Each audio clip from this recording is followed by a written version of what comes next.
Je vais commencer par une question. Alors forcément, ceux qui ont vu le titre auront la réponse. Mais ne trichez pas, s'il vous plaît. On connaît quel est le verset le plus connu de la parole de Dieu. Celui que tout le monde connaît et cite à tout va. Jean 3,16. Car Dieu a tant aimé le monde qu'il a donné son Fils afin que quiconque croit ait la vie éternelle. Bien.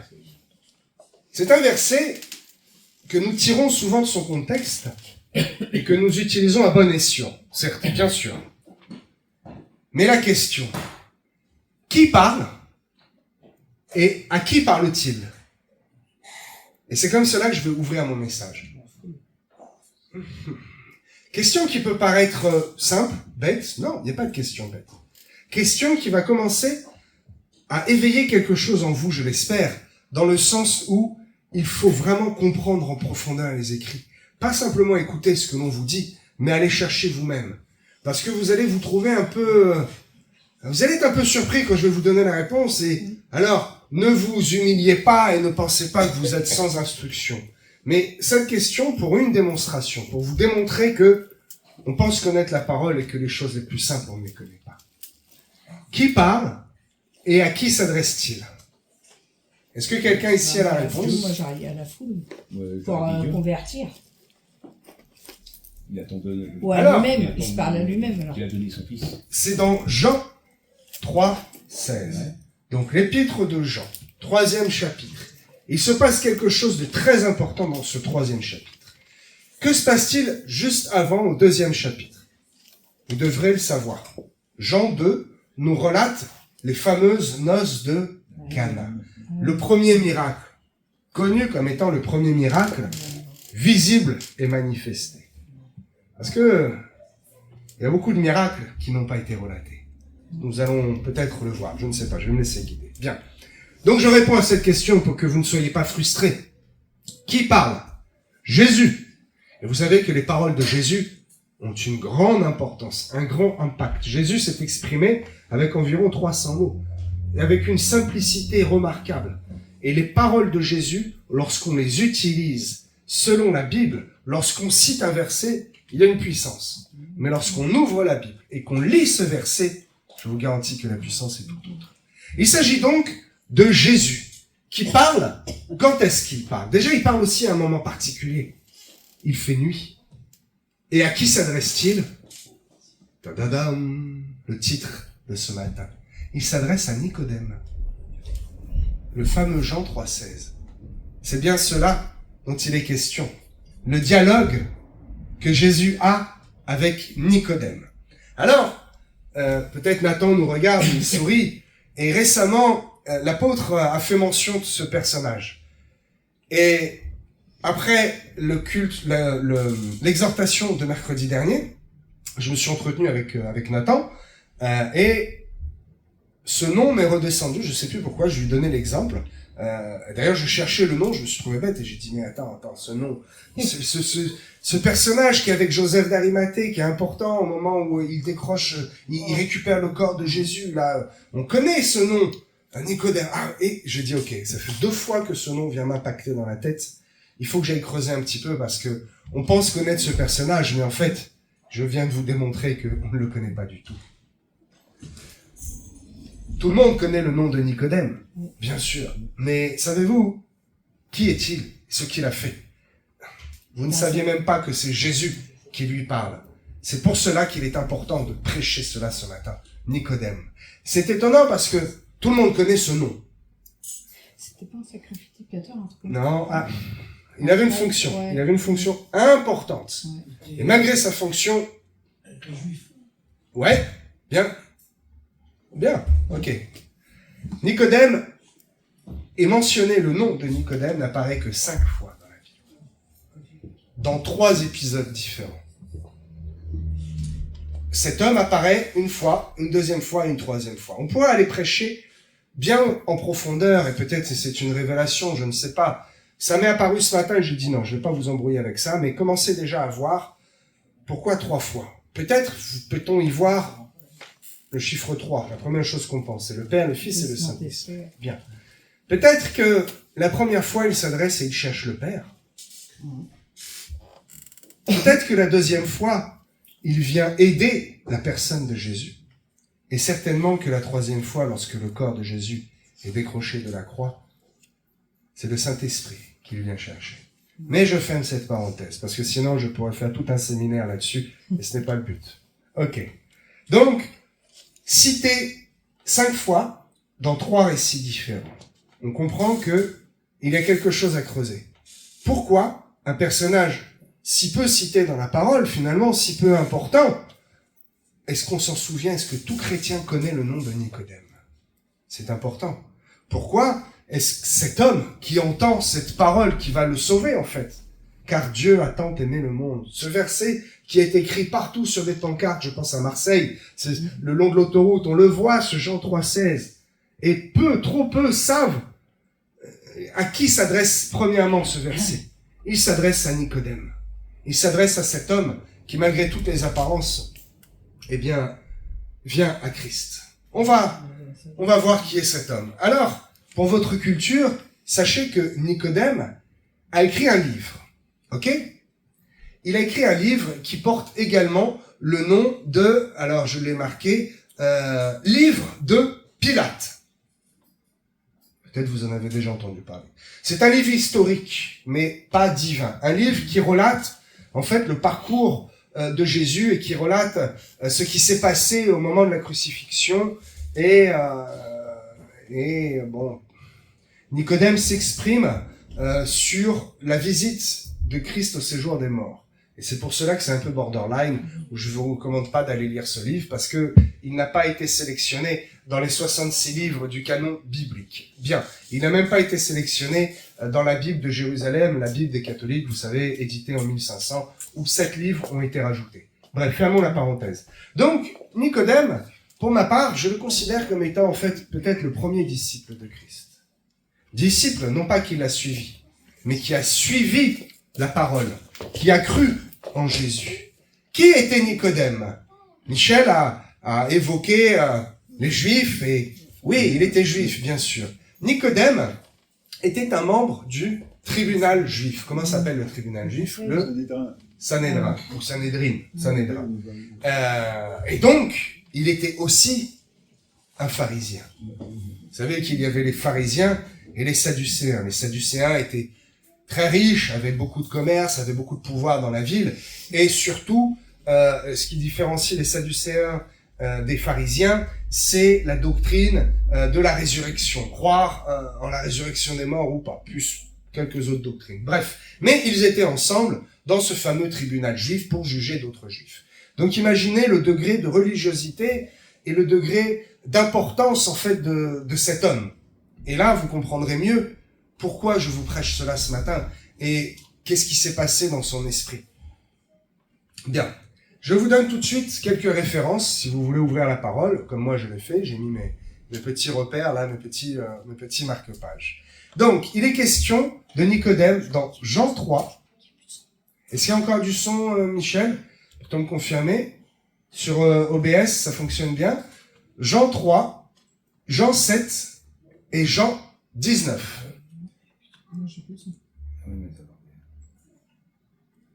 Excuse-moi, pasteur. Il y a du son? Ah, je t'entends. Jean 3, Jean 7 et Jean 19. C'est très important ce récit, parce que le premier miracle qui nous est relaté, c'est les noces de Cana. Je ne peux pas m'interrompre puisque on filme ici. Le premier récit, c'est les noces de Cana.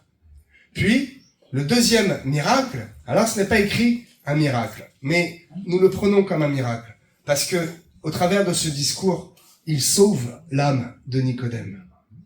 C'est pour ma part le deuxième miracle. Qu'y a-t-il d'important, de plus important que de sauver une âme?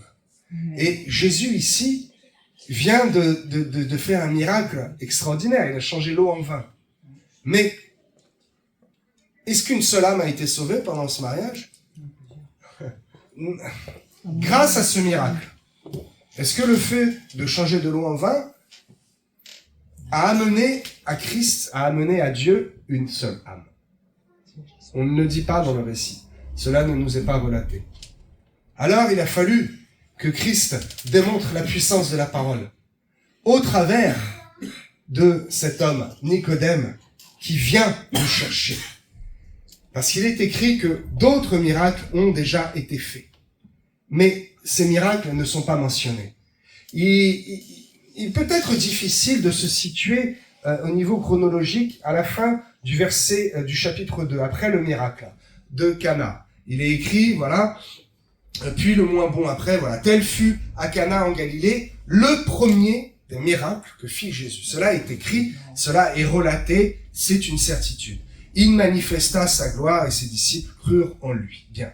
Après cela, il descendit à Capernaum avec sa mère, puis la Pâque arrive. Donc il y a une chronologie, et pendant ce temps-là, visiblement, il fait des miracles, puisque il le reconnaît, Nicodème le reconnaît. Voilà, car personne ne peut faire ces miracles que tu fais si Dieu n'est avec lui. Donc, Jésus fait des miracles, mais ils ne sont pas relatés. Alors l'histoire avance, et nous voyons ici que le début du chapitre 3 nous amène finalement à comprendre que le deuxième miracle important est fait ici. Et c'est très métaphorique. Le premier miracle, il est question d'eau qui est changée en vin. Il est question de quelque chose qui n'était pas utile dans le banquet et qui devient utile. Quelque chose qui est transformé. Il nous est parlé du vin, le vin nouveau, le vin que nous consommons à la Sainte Seine, le vin qui est le symbole du sang de Christ. Et puis juste après, finalement, quand on se concentre sur les choses essentielles, bam, Nicodème apparaît. Et quelle est l'histoire de Nicodème? C'est l'histoire d'un homme qui était perdu et qui est sauvé en quelques instants par la parole de Jésus-Christ. Alors, on va décortiquer un petit peu ça, parce que ici, il est question d'une âme qui était perdue et qui est sauvée. Comment? Parce que cette âme entend un certain discours.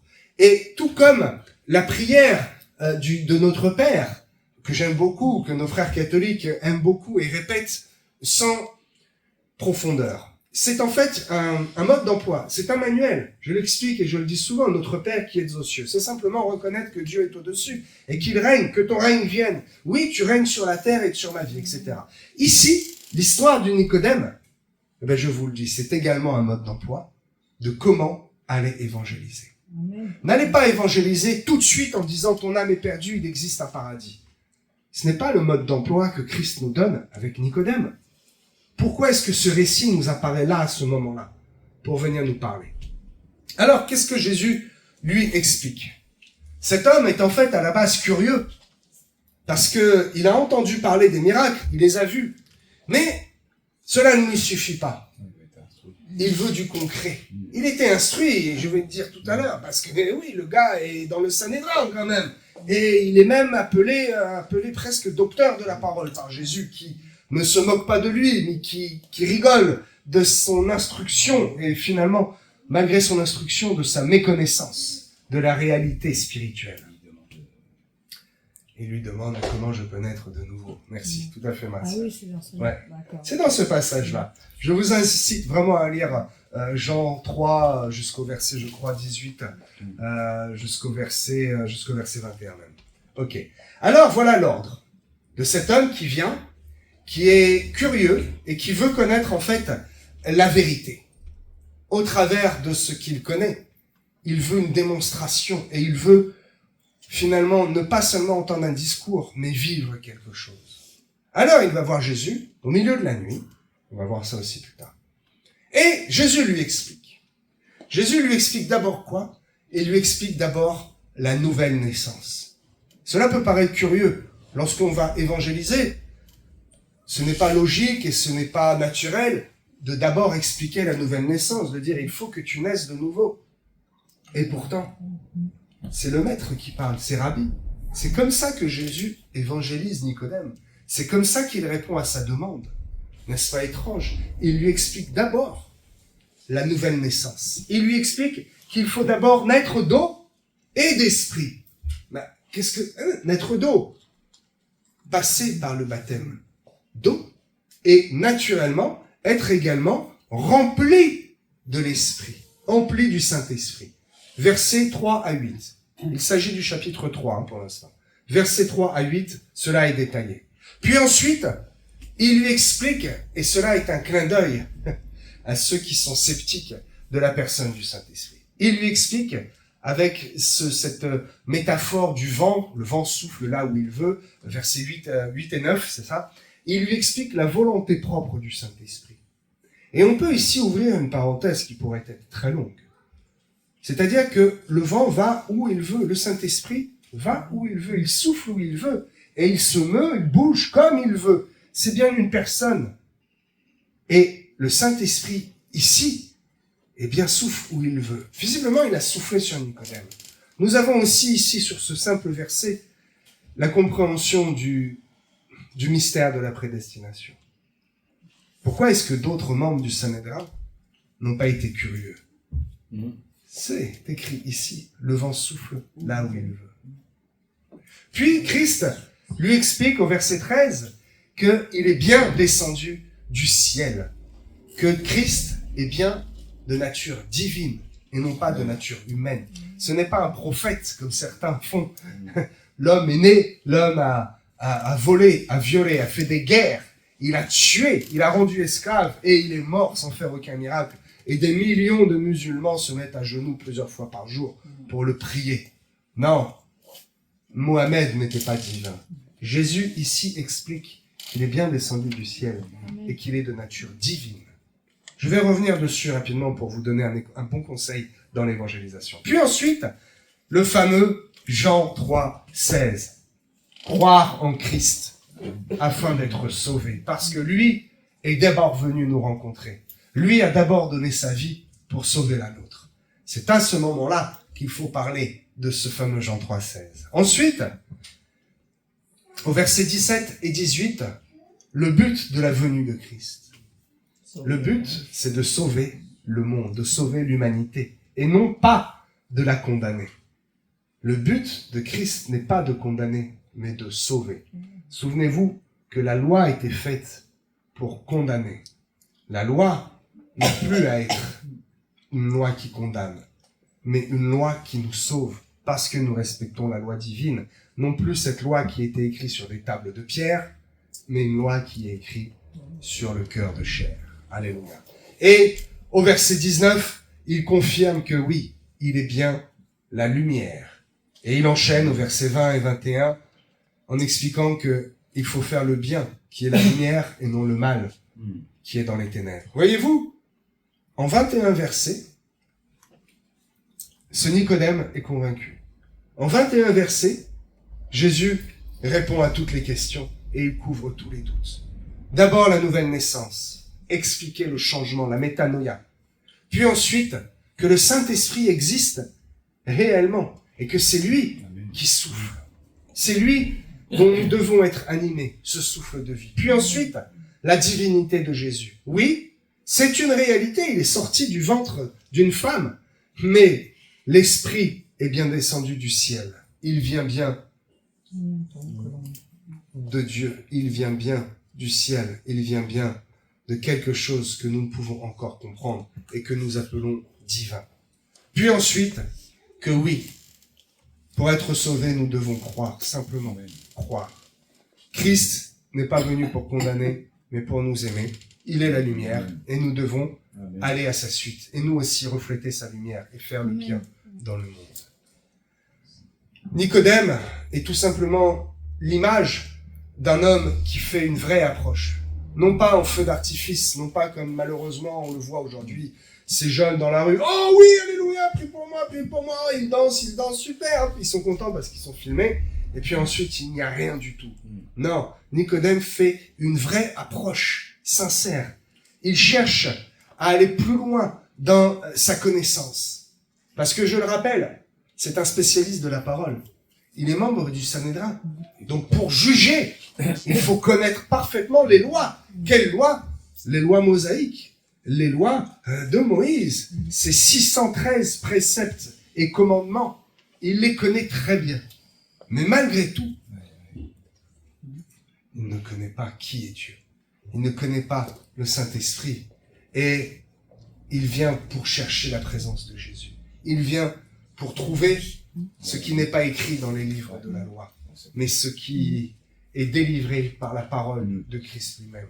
Il vient chercher l'intimité de Jésus. Vous aurez beau lire 50 fois par an la parole de Dieu. Vous aurez beau, comme certains, apprendre par cœur. Ce n'est pas pour autant que vous connaîtrez l'auteur. Je le dis souvent. Je préfère connaître l'auteur du livre que de connaître le livre par cœur. Cela ne m'empêche pas de connaître le livre également pour savoir de quoi je parle. Mais ça ne suffit pas. Nous en avons une démonstration ici avec ce membre du Sanhédrin, ce pharisien, cet homme haut placé dans la société et qui pourtant est capable de se remettre en question. Et il commence par dire quoi? Il dit, je vais le lire pour vous. Mais il y eut un homme d'entre les pharisiens, nommé Nicodème, un chef des Juifs. Le gars, quand il se balade dans la rue, bonjour Nicodème, on le respecte. Oh, faites place, attends, Nicodème arrive. Ah, Nicodème, oh, presque il faisait peut-être appeler Rabbi même. Nicodème, un chef des Juifs, qui vint, lui, virgule, auprès. J'ai bien regardé la traduction grecque. C'est ici, en fait, un effet de style pour comprendre que c'est bien Nicodème de son propre chef, de sa propre personne, de sa propre réflexion, qui est poussé de lui-même, c'est assez compliqué à expliquer, mais qui est poussé de son être intérieur, lui, à aller rencontrer Jésus. Et il lui dit, Rabbi, nous savons que tu es un docteur venu de Dieu. Ah, tiens donc. Donc les autres aussi le savent. Et pire que ça, il est écrit, car personne ne peut faire ces miracles que tu fais si Dieu n'est avec lui. Eh oui, le vent souffle où il veut. Le vent a soufflé sur Nicodème et pas sur les autres. Ils sont encore dans un aveuglement et dans un orgueil incroyable. Je le dis souvent, quelques-uns pourraient voir Jésus en personne, pourraient voir un ange descendre du ciel, ils diraient « Non, ça n'existe pas. » Le mystère de la prédestination. Celui-là était prédestiné pour nous porter témoignage quelques 2000 ans après. Nicodème, malgré toute sa connaissance, se remet en question et cherche une intimité. Il cherche vraiment la présence de Dieu, que la loi, le Sanhédrin, ne lui offrait pas. Même les sacrifices, le grand sacrificateur, même sa position privilégiée, même le fait de lire tous les jours la loi et de la proclamer, de la faire appliquer, n'était pas suffisant. Alors il vient. Et il vient d'une manière très sage. Et là, c'est là que le message nous parle. Il est d'abord curieux. Il vient, il pose des questions, il s'intéresse, il ouvre un dialogue. Il réfléchit. Puis ensuite, plus tard dans l'histoire, il commence à prendre position. Oui, il prend position quand il vient défendre Jésus. S'il prend position, c'est qu'il a fait un cheminement. Nous devons parfois aussi prendre position. Parce qu'en fait, il fait plus que de prendre position. Il se met carrément en danger à la fin de l'histoire.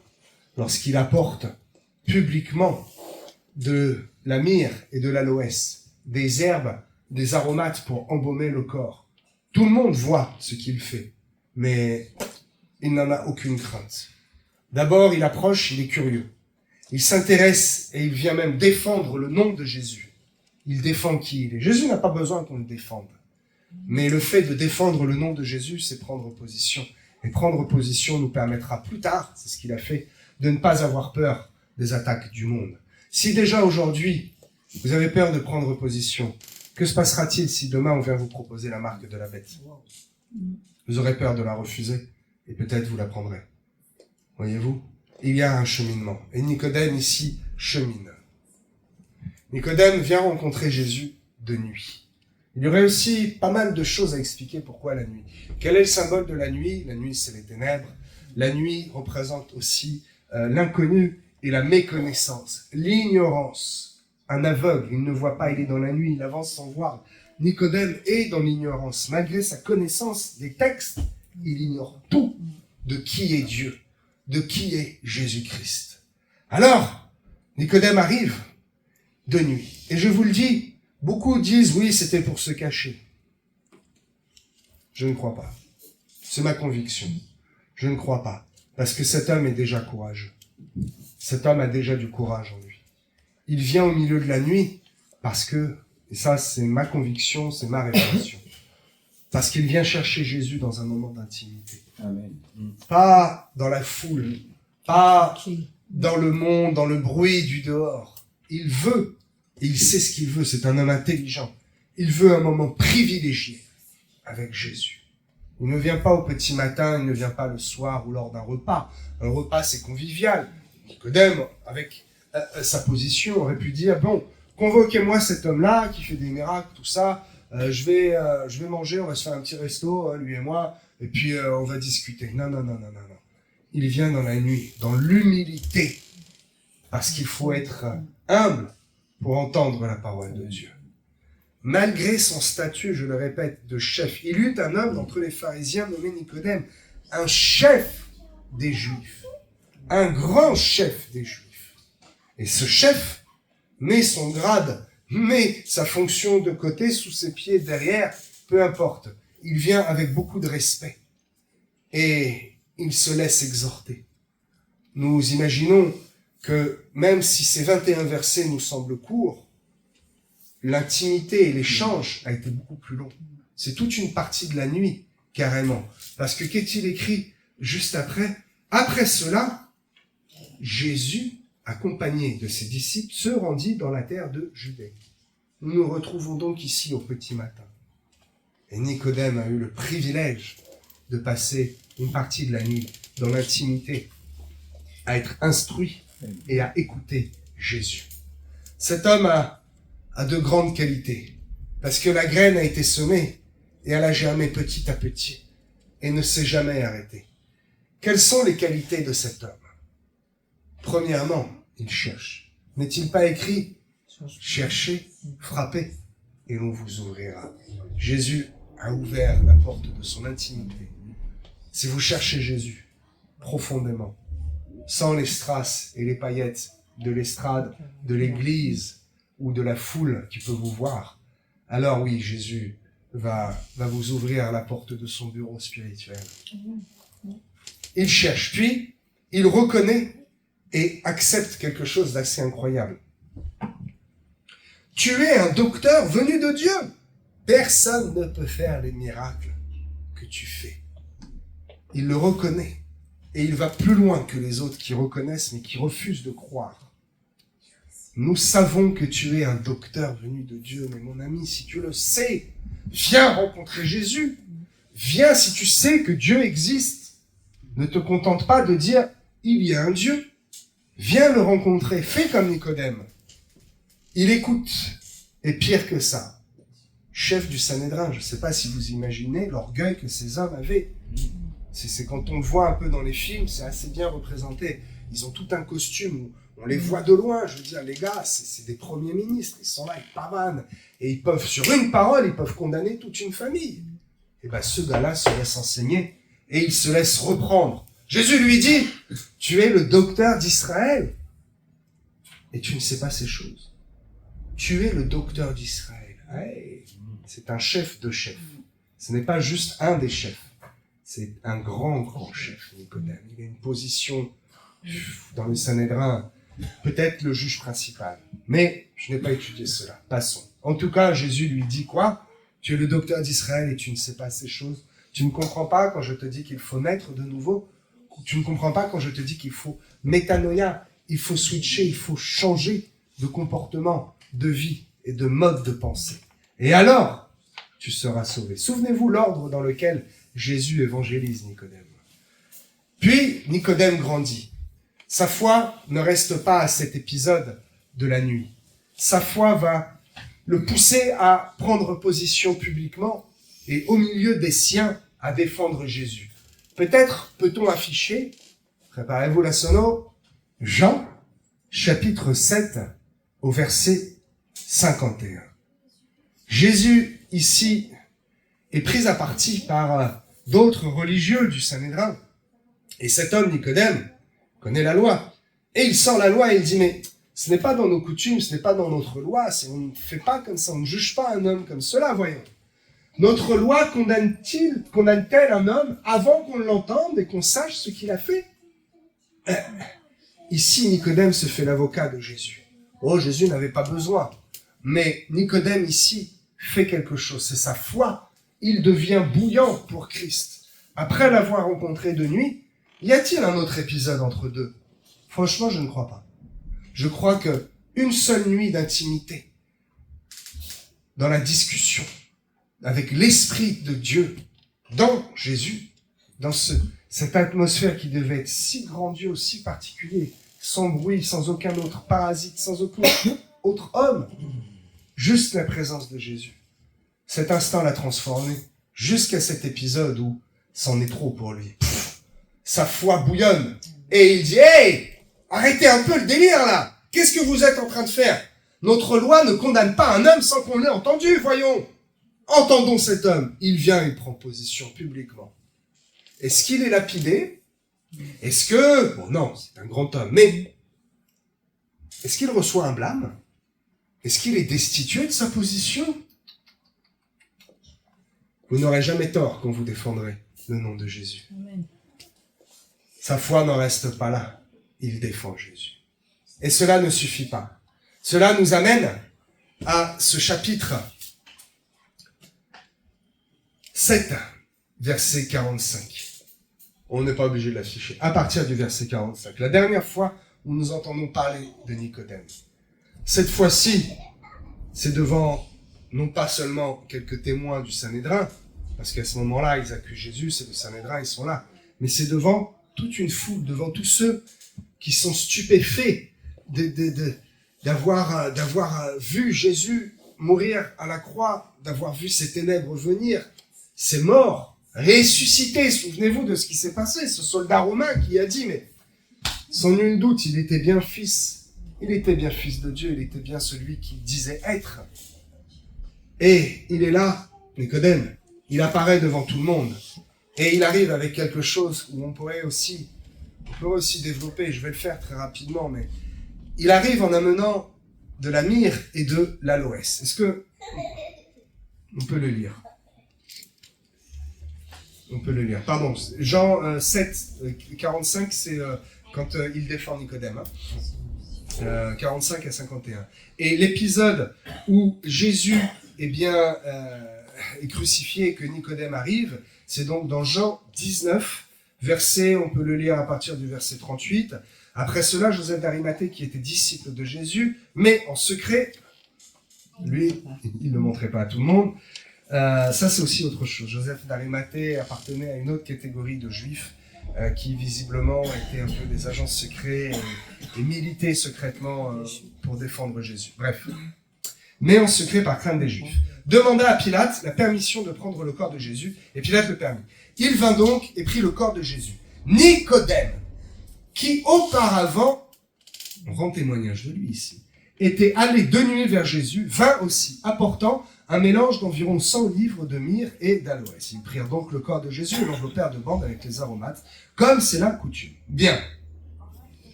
100 livres. C'est quoi 100 livres? Vous savez, les quantités parfois sont importantes. 50 kilos. Moins. Mais c'est énorme. 32 et quelques. J'allais dire 30. 32, 33 kilos. Ah, oui, quoi. Vous savez combien ça coûte la myrrhe et l'aloès à cette époque-là? Plus que très cher. Ça pour les coûte c'est un bras, on dirait aujourd'hui, métaphoriquement. Ça coûte très cher. Visiblement, j'ai regardé vite fait parce que, bon, je suis pas prof d'histoire, mais visiblement, la quantité de 100 livres, 33 kilos, c'était la quantité qui était utilisée pour qui, d'après vous? Pour ensevelir les rois. Ah oui. Était-ce fait exprès? Était-ce un signe? Je ne le sais pas. En tout cas, ici, Nicodème est utilisé par le Saint-Esprit qui habite en lui pour rendre honneur, rendre hommage publiquement à Jésus-Christ. Nous ne savons pas ce qui se passe après dans la vie de cet homme. Mais nous avons ici un enseignement qui nous montre l'évolution de Nicodème. Jésus l'enseigne directement. Nicodème vient sans bruit, sans éclat dans la nuit qui représente l'ignorance et les ténèbres. Il était dans l'ignorance et dans les ténèbres, malgré sa connaissance. Puis, il grandit, prend la défense de Jésus en citant sa propre loi, qui maintenant est utile pour défendre le nom de Jésus. La loi n'est pas abolie, mais ici nous avons un bon exemple que la loi est accomplie. Puis, tout ce parcours pour finalement se retrouver au pied de la croix. Il n'a jamais renié. Il a toujours pris position et Nicodème a été jusqu'au bout. Que nous montre son parcours? Le parcours du Nicodème nous montre une recherche sincère qui ne s'est pas arrêtée là. Une compréhension qui, on l'imagine, a été progressive dans le discours de Jésus. Jésus ne lui annonce pas tout de suite le salut ni la lumière, c'est à la fin. Jésus l'invite d'abord à changer de mentalité, à être baptisé d'eau et d'esprit. Il est enseignable, exactement. Cela lui permet d'avoir une compréhension crescendo, compréhensive. Son courage grandit. Il a été voir de nuit, il n'en a pas eu honte, c'était pour l'intimité. Il prend position devant les siens, et puis, devant tout le monde, il arrive avec ce gros sac énorme de myrrhe et d'aloès. Qu'est-ce qu'il y a? Eh ouais, j'honore Jésus, moi. Moi, je l'honore. Allez-vous, vous aussi, l'honorer? Parce que même si cet homme était riche, 100 livres représentent une fortune. Il a quand même été capable de donner cela pour honorer le corps de Jésus, pour venir l'embaumer et que la sépulture sente bon. Cela représente un véritable amour pour Jésus. Il avait compris que Jésus reviendrait. Il n'était pas triste. Non, il faisait ça là simplement pour honorer la personne de Jésus et honorer le Saint-Esprit. Il passe de quelqu'un qui vient doucement, sans bruit, en secret, à quelqu'un qui agit ouvertement et en plein jour. Il y aurait aussi à développer sur ce thème de Nicodème qui arrive pendant la nuit et qui finalement repart. Et la dernière fois dont on entend parler, c'est en plein jour et devant tout le monde. Alors je terminerai ce message par quelque chose. Peut-être je voulais commencer ce message par là et puis j'ai dit non. Que veut dire Nicodème?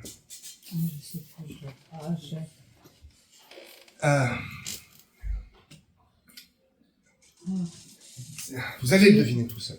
Démocratie. Tu nous l'avais déjà sorti. Je l'ai déjà sorti, oui, et je vais expliquer le grec. Nikodémos. Démocratie. Démos, c'est le peuple. Ok? Peuple de Dieu. Niké, Nikos, guerre. Victoire dans la guerre. Son nom Peuple victorieux. veut simplement dire victorieux du peuple. Eh oui, eh oui. Nicodème a bien été victorieux sur le peuple. Il a bien été victorieux sur ses congénères qui, eux, ont condamné Jésus. Mais lui, il l'a suivi et il l'a béni. Son nom voulait déjà dire qu'il serait victorieux du peuple. Non pas dans un sens de civisme et dans un sens victorieux du peuple, parce qu'il était juge du peuple. Non, cela était spirituel et allait beaucoup plus loin. Il était victorieux de la destinée qu'il aurait dû avoir avec le peuple. Il était victorieux grâce à la position qu'il a prise et que le peuple, ses congénères, eux, n'ont pas pris. Il a été victorieux sur sa propre vie parce que le vent souffle où il veut. Et le vent a soufflé sur Nicodème. Alors, mes amis, inspirons-nous de ce que cet homme a fait et de ce qu'il a vécu. Il n'avait rien pour rencontrer Jésus. Il n'avait pas besoin. Il était riche. Il était célèbre, en bonne santé. Il connaissait la loi. Il n'avait besoin de rien. Et pourtant, de lui-même, lui, je l'ai dit tout à l'heure, c'est difficile à expliquer, mais lui, de lui-même, il est venu à Jésus-Christ. Alors, nous ne sommes pas riches d'argent. Oui, parce que nous sommes riches avec le salut, qui est inachetable. Nous ne sommes pas riches d'argent, nous ne sommes pas célèbres.